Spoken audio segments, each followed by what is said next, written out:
Question ہے کہ کیا نمازیں جمع کی جا سکتی ہیں؟ اگر کی جا سکتی ہیں تو ان کا طریقہ بتا دیں۔ جی، نمازیں جمع کی جا سکتی ہیں۔ بخاری مسلم میں ہے، نبی علیہ السلام نے دوران سفر ظہر اور عصر اسی طرح مغرب اور عشاء کو جمع کر کر پڑھا ہے۔ نبی پاک صلی اللہ علیہ وسلم کی روٹین تھی، سفر میں نمازیں جمع کرتے تھے مینیج کرنے کے لیے، بلکہ مشکات میں اور جامع ترمذی میں حدیث ہے کہ نبی پاک صلی اللہ علیہ وسلم تینوں طریقوں سے نمازیں جمع کرتے تھے۔ آپ اگر ظہر کا وقت داخل ہونے کے بعد سفر شروع کرتے تو ترمذی کے الفاظ ہیں کہ آپ صلی اللہ علیہ وسلم ظہر عصر اکٹھی ادا کرتے اور پھر سفر پہ نکل جاتے، اور اگر آپ ظہر کا وقت داخل ہونے سے پہلے سفر شروع کرتے پھر آپ عصر کے ساتھ ظہر ادا کرتے تاکہ سفر زیادہ طے ہو جائے، پھر عصر کے ساتھ ظہر ادا کرتے۔ اسے کہتے ہیں جمع تاخیر۔ جمع تقدیم یہ ہے کہ ظہر کے ساتھ عصر، اور جمع تاخیر یہ ہے کہ عصر کے وقت میں پہلے ظہر پھر عصر ادا کی جائے، اور درمیان میں ہوتی ہے جمع سوری جس کو کہا جاتا ہے۔ اس کا طریقہ یہ ہے کہ ظہر آخری وقت میں اور عصر اول وقت میں پڑھنی ہوگی، یعنی اگر ظہر کا وقت ہے 12:30 اور عصر کا ہے 4 بجے تو 3:45 پہ ظہر ادا کریں اور 4 بجے عصر، تو اسے جمع سوری کہتے ہیں۔ تینوں طریقے سنت ہیں اور اس میں آسانی ہے۔ فار ایگزامپل 12:10 پہ اگر ظہر ہے اور مغرب 7 بجے ہے تو 12:10 سے 7 بجے تک کسی بھی وقت دونوں نمازیں جمع کی جا سکتی ہیں، اور اگر مغرب ہے 7 بجے اور فجر ہے صبح 4 بجے تو 7 سے لے کے صبح 4 بجے تک پوری رات میں آپ کسی بھی وقت مغرب عشاء جمع کر سکتے ہیں۔ فجر الگ سے پڑھنی ہوتی ہے، وہ جمع نہیں ہوتی۔ جمع تقدیم، جمع تاخیر، جمع سوری تینوں طریقے سنت ہیں، اور صحیح مسلم میں 1628 سے 1637 تک احادیث موجود ہیں کہ نبی علیہ السلام نے بغیر خوف، بغیر بارش، بغیر سفر کے نمازیں جمع کی ہیں۔ یہ جو اکثر کہا جاتا ہے کہ یہ خوف کی حالت میں یا بارش کی حالت میں جو ہے وہ نمازیں جمع صرف کی جا سکتی ہیں، ایسا نہیں ہے۔ نبی علیہ السلام نے جو ہے وہ بغیر خوف کے، بغیر بارش کے اور بغیر سفر کے بھی نمازیں جو ہیں وہ جمع کی ہیں۔ ظہر، عصر اور مغرب اور عشاء جمع کی ہیں۔ ابن عباس سے تابعین نے پوچھا کہ نبی علیہ السلام نے ایسا کیوں کیا کہ مطلب بغیر خوف اور بغیر بارش اور یعنی بغیر کسی شرعی عذر کے بھی انہوں نے نمازیں کیوں جمع کیں؟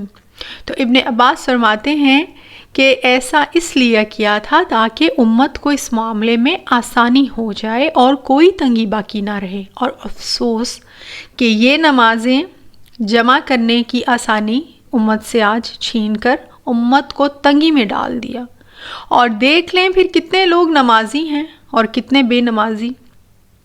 اللہ ہدایت دے ایسے لوگوں کو جو امت سے حق بات چھپاتے ہیں اور مشکل پیدا کرتے ہیں، اور مختلف فرقوں کے نام لے کر سنت کی احادیث کی توہین کرتے ہیں، اور سنت کو جو ہے وہ چھپانے کے لیے اور اپنے اپنے فرقوں کو آگے لے کر آنے کے لیے، اپنے اپنے مذہب کے طریقوں کو آگے لے کے آنے کے لیے جو ہے وہ جو صحیح احادیث ہیں ان کو نہ بیان کرتے ہیں، اگر بیان ہو جائیں تو اس طریقے کو ایک دوسرے کے فرقے میں ڈال کے بس وہ دلوں میں نفرتیں پیدا کرنے کا کام کرتے ہیں، اور کچھ بھی نہیں ہوتا۔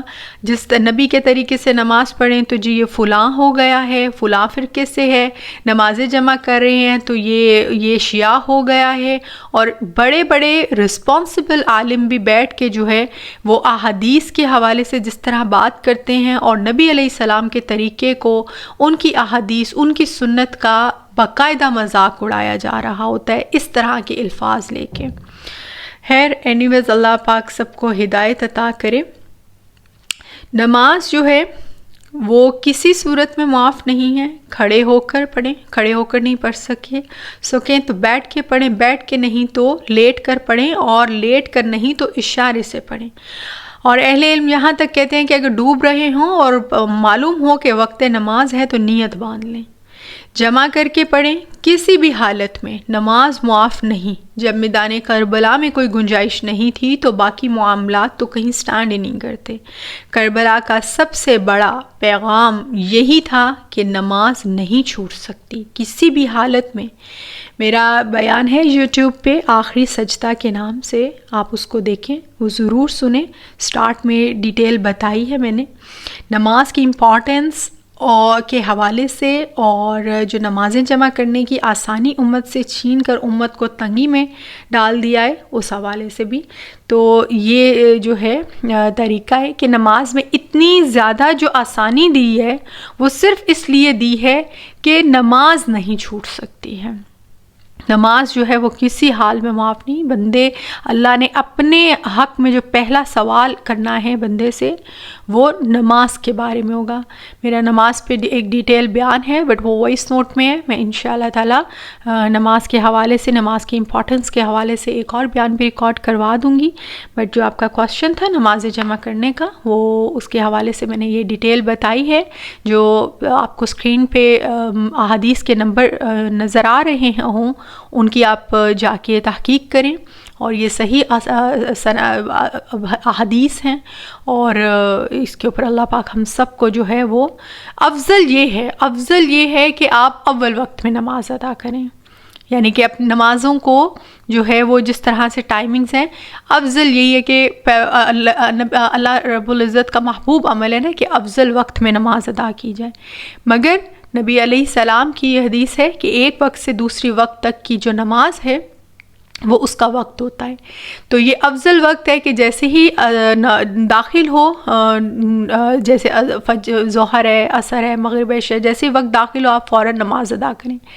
مگر اگر کوئی عذر بھی ہے یا جس طرح, اب یہ نہیں ہے کہ کوئی بھی جان بوجھ کے لیٹ کر رہا ہے کہ جی اچھا کر لیتے ہیں, ابھی کر لیتے ہیں, اور مطلب ٹائم ویسٹ کر رہے ہیں اور پھر جا کے آپ نماز ادا کر رہے ہیں, تو افضل یہی ہے کہ فری ہیں اول وقت میں ادا کریں.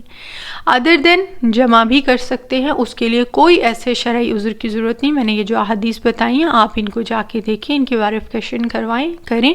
اور یہ کوئی بھی اس طرح سے بات کی جائے اس کے اوپر میں بلکہ مزید بھی دلائل دے دوں گی کہ یہ کون سا فرقہ ہے جو کہ اس حوالے سے جو ہے وہ اس بات کے خلاف ہے اور احادیث کا انکار کرتے ہیں, اور اپنے جھگڑوں میں یہ لوگ حق بات کو چھپاتے ہیں. اور میں اس حوالے سے بھی جو ہے وہ ایک الگ سے وائس نوٹ بنا دوں گی کہ کیوں یہ جو ہے کس حوالے سے نہیں کرتے ہیں. جیسے کہ 5 وقت کی نمازوں کو جو ہے وہ ایک کچھ لوگ ادا کرتے ہیں مختلف وقت میں, اور ایک جو فرقہ ہے وہ نمازوں کو جو ہے وہ اکٹھا کر کے, یعنی انہوں نے یہ طے کر لیا کہ بس اب ہم ظہرین اور مغربین, ان کو ظہرین اور مغربین بھی کہا جاتا ہے, تو ہم وہ ادا کریں گے. وہ صرف ان کی ایک آپ کہہ لیں کہ وہ ایک ٹسر جیسے ہوتی ہے دوسرے فرقے سے, کہ نہیں وہ الگ الگ وقت میں کرتے ہیں تو ہم اکٹھی کر کے کریں گے.